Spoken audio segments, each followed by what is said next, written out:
Hello everybody, a video here for you today. Beyond Oak Island is a show in which the History Channel and Rick and Marty Lagina get involved with other treasure mysteries. If you missed any of my recaps of the Curse of Oak Island or Beyond Oak Island, there's a link to the playlist in the upper right. This is a no-cap recap of the Season 2, Episode 5 of the Beyond Oak Island called The Lost Josephine Mine. Let's get into it. As usual, host Matty Blake along with brothers Rick and Marty Lagina meet in the Oak Island War Room to set up the episode. Matty says that treasure hunter Gypsy Jules, who is featured in the Sam Bass treasure episode of Beyond Oak Island, link in the upper right, told him she met another hunter that was looking for the lost Josephine mine. Following the Spanish conquest of the Aztec Empire in central Mexico and the execution of their emperor Montezuma, survivors fled north with a vast treasure of gold, silver, and jewels. Spanish expeditions searched far and wide for them, as well as rumored cities of gold in what would become the United States. They did not find either, but they did find natural deposits of precious metals and forced the indigenous peoples to help them mine. Spanish law allowed conquistadors to enslave any non-Christian people as part of their colonial expansion. Over the following 150 years, conquistadors, along with Jesuit priests, established a number of gold mines as far east as Louisiana, and some researchers think as far north as Utah. They began shipping 2 million pounds of silver to Spain every year. By the 1680s, the indigenous people began to rebel against the Spanish.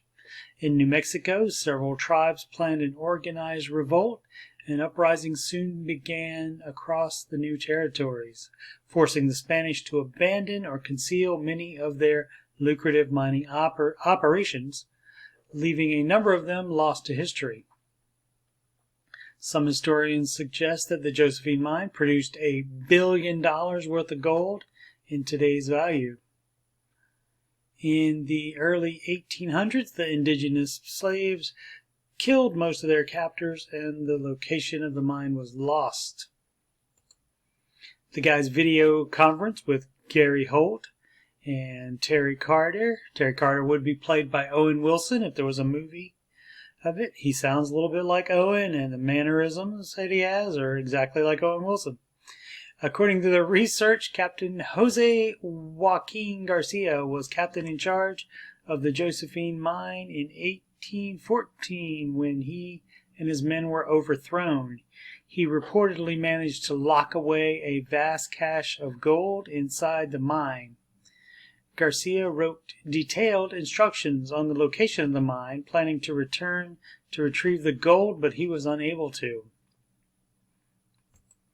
A friend of Terry's was able to track down the Garcia family and acquired the instructions, as shown here.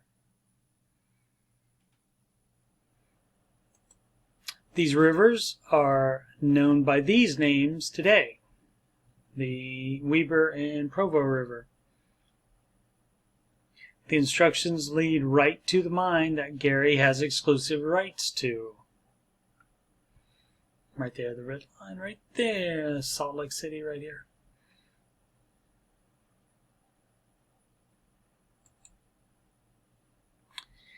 The instructions also include what's in it. A cargo is 300 pounds. And so the waybill says 29 varas apart to the sun at midday are these rooms. To the percent of metal is yellow metal, which is half of silver, and 1/5 part of gold at 150 varses. In this mine we encountered slabs of virgin silver from 1 pound up to 5 pounds. At this place in the mine there is the treasure of our comrades, 46 varses from the porthole of the mine in the center of the tunnel, and 8 varses beyond one door of thick wood there is the treasure. There are many slabs of virgin silver and 650 cargoes of bar silver, and 240 cargoes of bar gold that are 6 millions. The treasure abandoned for fear of death by hostile natives. Of 42 comrades, 8 survived. And this is, of course, translated from Spanish. And so that's 72,000 pounds, which would equal $2.7 billion, and that's not including the silver. Terry says that he has talked with a man that was in the mine in the 70s that saw an elaborate door. 3 days after that meeting in Hoyt Peak, Utah, Maddie Blake and Gypsy Jules travel to meet Terry and his team at the believed location of the mine. With them is Tom Beardall, the now retired miner that saw the door down in the mine while working for a mining company with his 2 brothers. He describes going down 2 wormholes and a 45-degree drop while following a breeze of fresh air and eventually seeing the door, which was solid and had no cracks. He said that the air got stagnant, their flashlights grew dimmer, and they panicked. They did get out, never went back in. Today the team is going to use thermal imaging to try to determine where that fresh breeze is. Wood will also be a different temperature than the surrounding rocks, so they should be able to see the door, quote, really well, unquote. The device can detect temperature fluctuations as small as 70 thousandths of 1 degree. Mine guide Jeremiah Chesley goes over the safety considerations for such activities. Keep an eye out for anything you slip on, fall on, or bump your head on. Be mindful of the atmosphere. Make sure you're monitoring that there is enough oxygen and there's no buildup of carbon monoxide or other bad gases. The group has a total of 5 gas meters. They are going to run a bright orange string line to make sure they can find their way out as well. The first step literally is that ladder. And that's a 50-foot ladder. And Gypsy is afraid of heights and Maddie is claustrophobic. But they both use the excitement of the search to get through their fears. They follow the airflow down, and eventually Maddie spots a wormhole, like Tom mentioned. They go through it, and it opens up into a room, like Tom described. They estimate they are 200 feet underground at this point.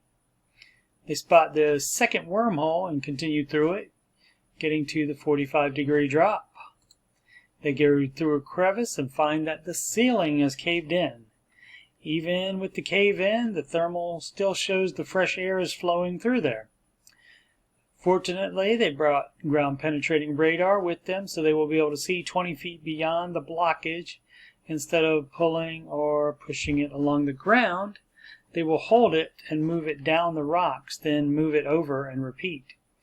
The GPR revealed a void behind the cave-in, so if they drill through the rock at that spot, they should be able to see the open space. Maddie runs a snake camera through the drill hole, and they see another void as shown, but no door. The door could be on the other side of the void, but unfortunately this is the furthest they can go today. Back in the war room via video conferencing, Gary and Terry show the footage to Rick and Marty, and everyone is on board with clearing the rubble to continue the search as soon as possible.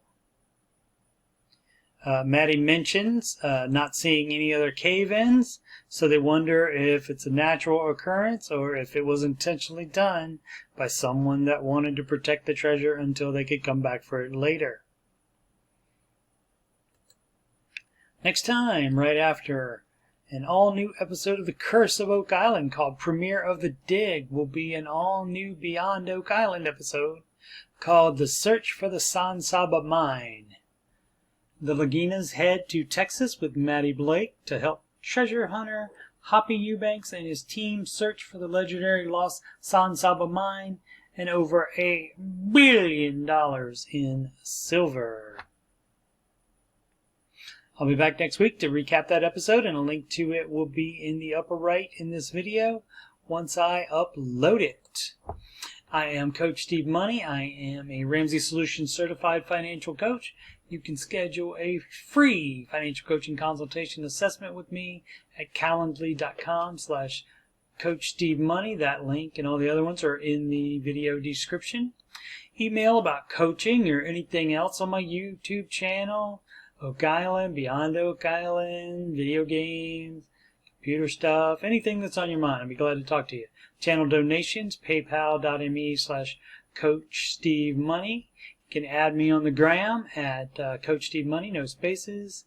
And of course, as you know, the YouTube is youtube.com/Coach Steve Money. Thank you so much for all your support and for watching this video.